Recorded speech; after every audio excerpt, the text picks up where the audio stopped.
In the aftermath of World War II, the world found itself divided into two major power blocs, setting the stage for one of the most significant conflicts of the 20th century, the Cold War.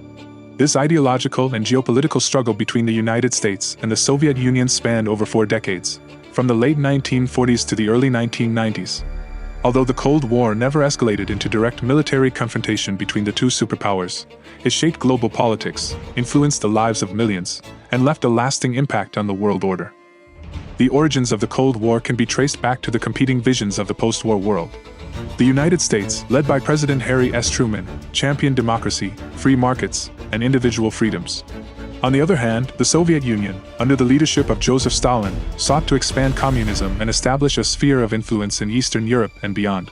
These divergent ideologies, combined with the emergence of nuclear weapons, created a potent and volatile mix of competition and distrust.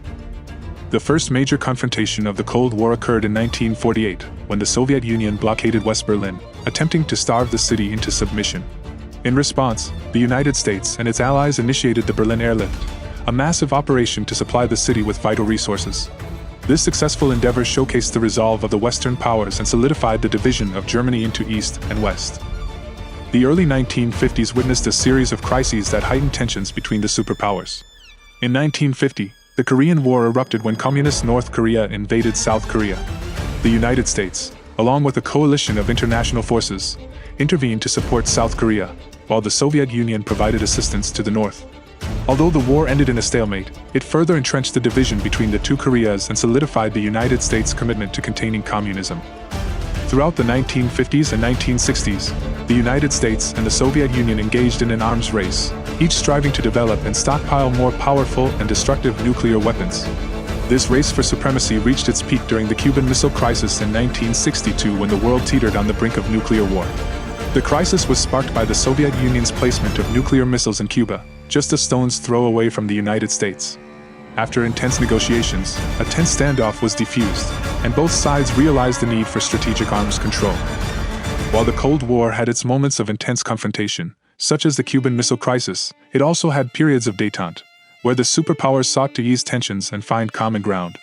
In the late 1960s and early 1970s, leaders like Richard Nixon in the United States and Leonid Brezhnev in the Soviet Union pursued policies of détente.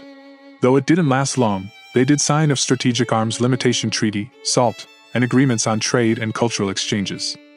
The late 1970s and 1980s witnessed renewed tensions between the United States and the Soviet Union.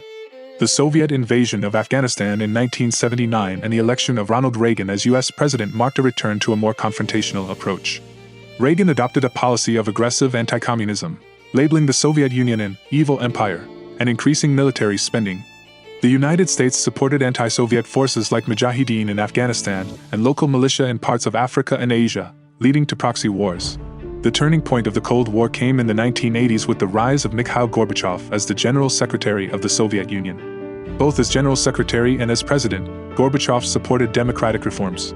He enacted policies of glasnost, openness, and perestroika, restructuring, and he pushed for disarmament and demilitarization in Eastern Europe. These reforms, coupled with the Soviet Union's increasing economic and internal problems, signaled a shift in the global balance of power.